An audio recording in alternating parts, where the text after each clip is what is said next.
Hello and welcome back to the channel. Today I'm going to take you on a journey and introduce you to two brave young men. Come along with me now.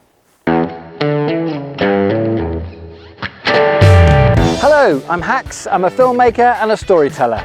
I love to travel, meet fascinating people, go to interesting places and discover amazing things. Come along with me as I search for the fascinating, the interesting and the amazing.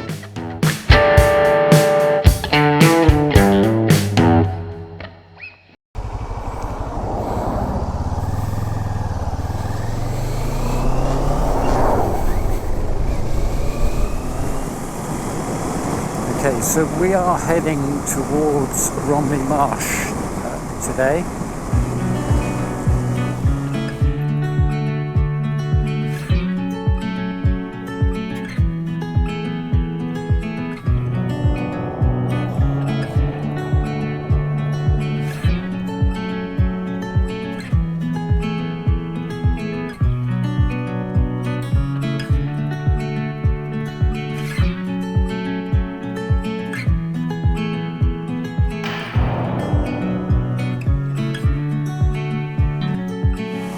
So I'm wondering whether if you're anything like me, where you go out for a ride or a drive for that matter and you pass something and you think, oh, I wonder what that's all about. Well, we're going to go to an American flag on the A2070 that tells a story. And I think you'll find it as interesting and fascinating as I did when I first stopped.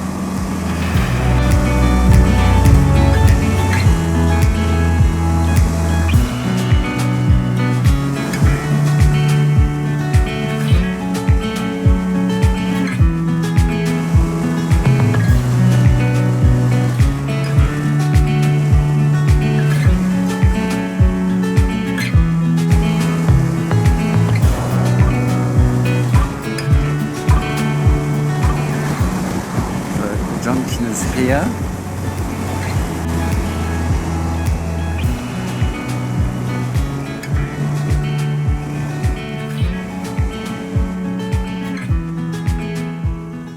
And there is the flag.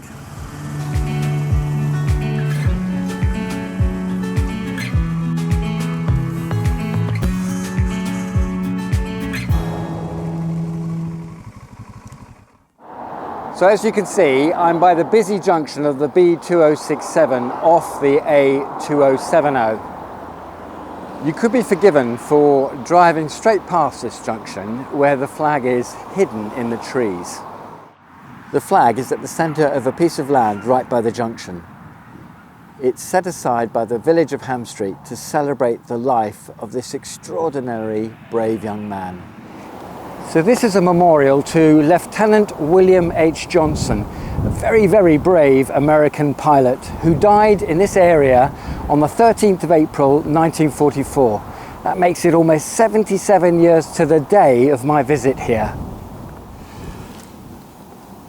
Lieutenant Johnson was a 23-year-old pilot with the US Air Force.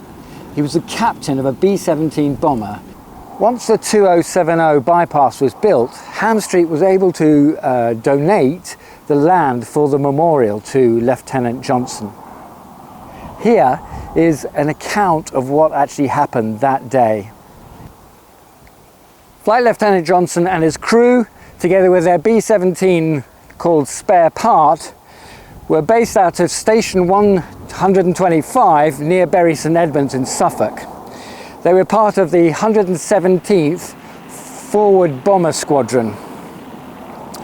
That day, on the 13th of April 1944, their mission started at 8 o'clock in the morning and they headed to France onward towards Augsburg in southern Germany. Their flight over France was relatively uneventful until they reached near the target. Then they were faced with a huge number of FW-190s. This caused havoc not only to Johnson's aircraft, but also the squadron in general. Spare Part had 2 engines damaged and one engine was actually suffering from a loose propeller.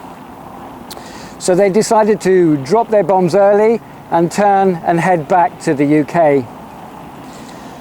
What happened then is, nearing the coast of France, they got attacked once more, and this is where they lost their third engine.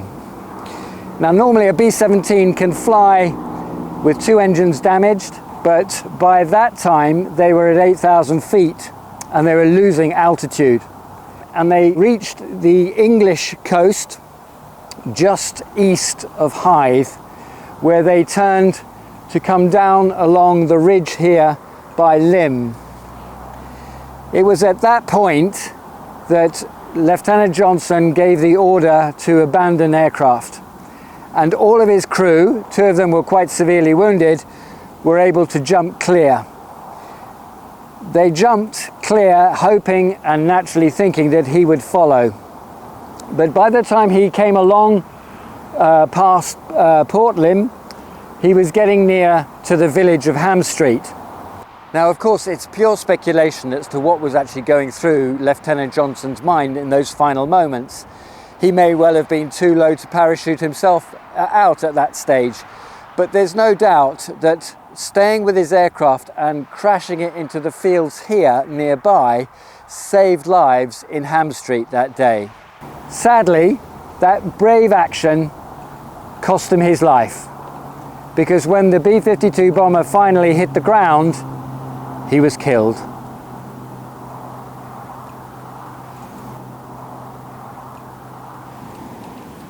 The fact that Johnson stayed with his aircraft right to the end and lost his life is not only the ultimate sacrifice, but an incredible act of bravery. There's no doubt that he saved the lives of his crew by enabling them to jump free, and also lives that could have been caught up in the crash in the village of Hamstreet.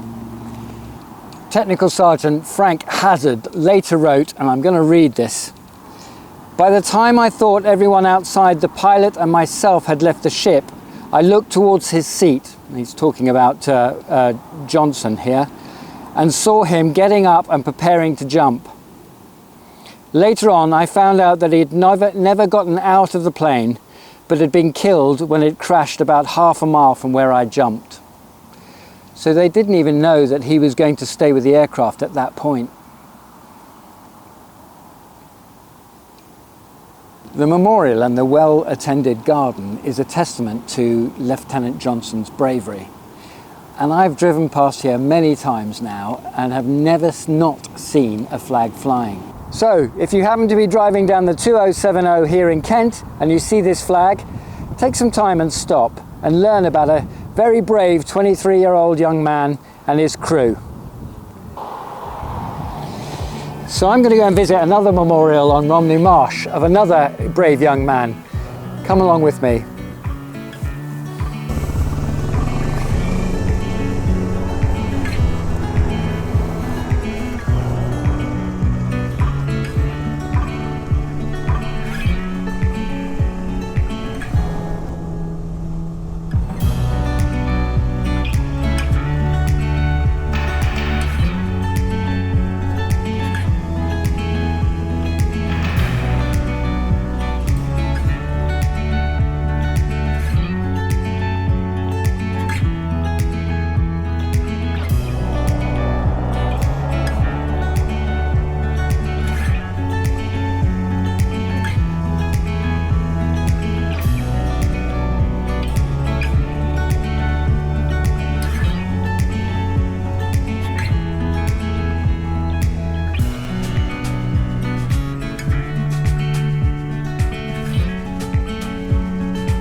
Somewhere here on this bend, I think. Oh, there it is. Yep.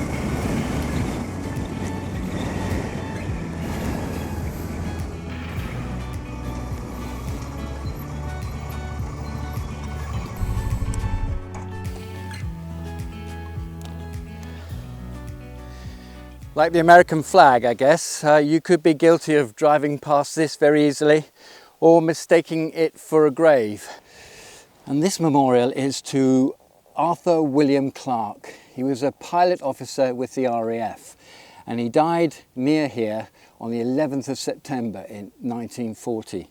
And of course September was at the height of the Battle of Britain, so he truly was one of the few that Churchill referred to in his famous speech, "Never was so much owed by so many to so few." Born in Altrincham, Cheshire, Arthur Clarke joined the RAF on a short service commission in 1939. After training, he was converted to Hurricanes and was posted to 504 Squadron, which at the time was based in Hendon, Middlesex. By early September, the German Luftwaffe had actually changed tactics from bombing airfields to defeat the air cover to bombing cities like London. August and September were critical stages in the Battle of Britain. Now, I haven't been able to find out much of the operational details for 504 Squadron for the 11th of September, but what we do know is that that day was quite quiet in the morning. Then, at 2:45, radar stations in southern England started to report a build-up of German bombers over the French and Belgian coasts. From Calais to Ostend, there were formations of bombers with their supporting fighters getting ready to cross the Channel. Within half an hour of the first reports, Fighter Command received confirmation that there were over 300 bombers escorted by Messerschmitt 109s and 110s flying over the Channel. Fighter Command scrambled a whole lot of squadrons that afternoon, of which the 504 with Arthur Clarke being one. And it wasn't long before they received orders to engage the enemy. Arthur and his squadron engaged the enemy in the skies above Romney Marsh. Arthur was reported missing, presumed killed at around about 4 o'clock that afternoon. 11th of September was a significant day in the Battle of Britain because it was the first day that British losses were greater than the Germans. We now know that Hitler had plans to launch the invasion of Britain on the 15th of September. And it was the battles that took place over southern England at that time that were instrumental in getting him to change his plans. Arthur had only been flying for 7 months. But for me, it's a testament to his bravery and commitment, like so many of the pilots that fought so hard at that critical time. Arthur remained on the official missing presumed kill list for 31 years. In 1971, an excavation team from Hawkinge Museum identified the crash site of a Hurricane P3770, Arthur's aircraft. In it, they found a silk scarf and a handkerchief with the name Clarke on it. That and other finds confirmed that Arthur was still inside the aircraft. Out of respect, Arthur's family chose to leave him where he lay. The crash site was recovered and only a few people know its exact location. Today, Arthur lies under farmland that grows crops and grazes sheep.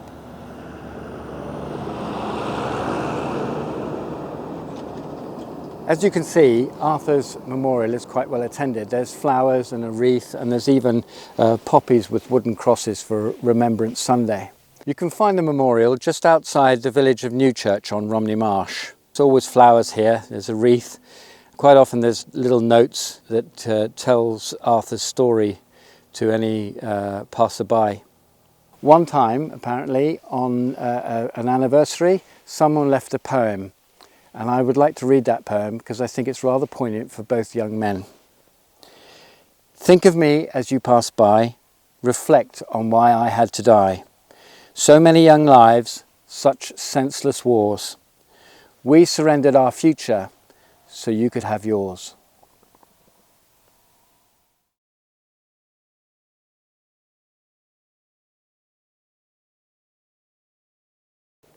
So I hope you've enjoyed coming along on this journey to explore these two men's memorials. If you found it interesting, please like the episode. If you'd like to see more interesting, fascinating and amazing stories, then explore the channel. And of course, if you subscribed, you'll definitely be helping me build it. All that's left for me to say is see you in another episode, and thanks for watching.